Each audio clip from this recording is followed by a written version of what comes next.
Welcome home, Sophia. How are you? I'm great, thanks. How do you do? I'm great too. I waited impatiently for your arrival. Thanks. I do know, you missed me a lot. By the way, how was your trip to London? It was fantastic. I enjoyed everything. Everything was just perfect. I most importantly enjoyed the feeling of just being there.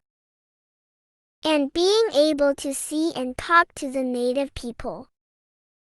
Yeah, I know. You would have enjoyed it a lot. You are a good English speaker. I also want to speak English like you.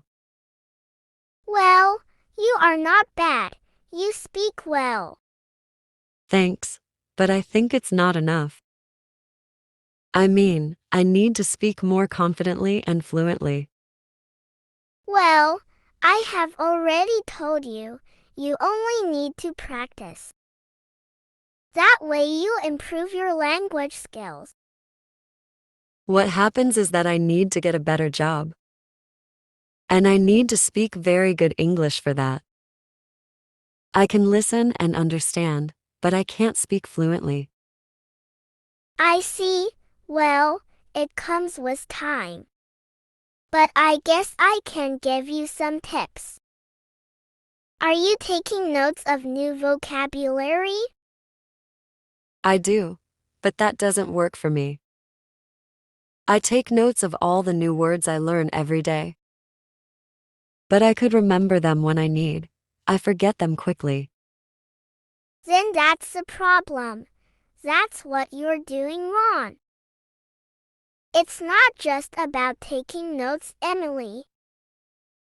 You need to use those new words you wrote in your conversation. Work on building your vocabulary every day.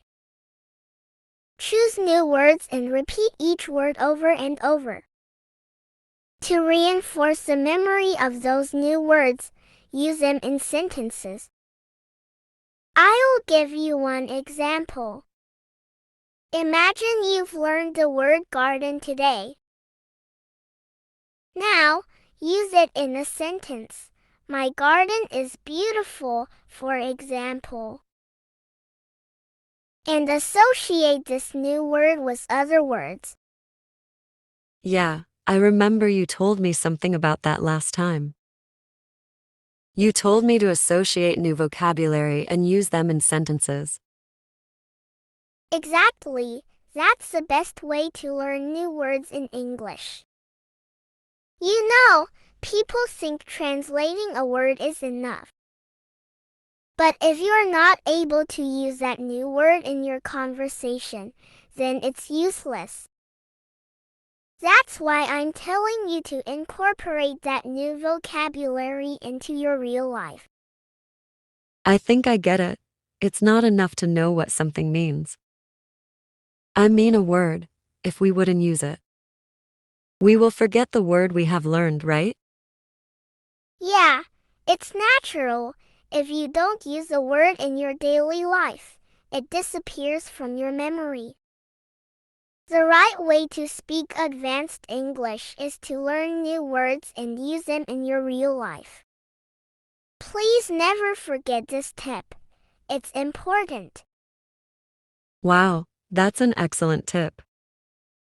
Sophia, I would like some more tips to know. Well, another thing that worked for me was to surround yourself with English. How can I surround myself with English, Sophia? It's easy. You don't need to be in an English-speaking country to surround yourself with English. Find ways to make English part of your everyday life. At home, like writing your shopping list, reading the newspaper, and listening to the radio. Writing a diary in English that worked for me. Or listening to English on your cell phone. While traveling to work, videos, podcasts, etc. Yeah, I do that every day. I listen to videos on YouTube to improve my listening skills. That's great, but sometimes it's not enough. You need to listen and pay attention. If you don't understand a new word or phrase, then take notes of that and start using it. I've already told you that in the first tip. You can also make English friends. English friends? You mean people who speak English? Or people who want to speak English? It can be both of them. The idea is to get friends with your same goals. You will help each other to improve your English by practicing and correcting your friends. I see, but I told my friends to practice last time. They were motivated at first, but then they gave up. I know that also happened to me. They're motivated at first, but then they give up. And that's normal because this is not something easy to do.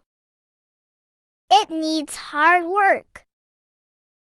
And not all of our friends are as motivated as we are. And keep in mind, motivation is something good, but it's not everything. Being motivated is good to start doing something. But you can't be motivated all the time. And when there is a lack of motivation, you will need something really important. And that is discipline. Discipline? I am disciplined. I always do my homework and project on time. Yeah, but that's because if you don't do them, you will probably get a bad score. Being disciplined is to commit yourself to do what you have to do even if you don't want to. Oh, I think I get it. Practice, building new vocabulary, and discipline are important tips to learn a new language. I think for today, it's enough. We'll discuss more tips in the next video. I hope you've liked the video. If you want to support me, please comment and share. Thanks for watching.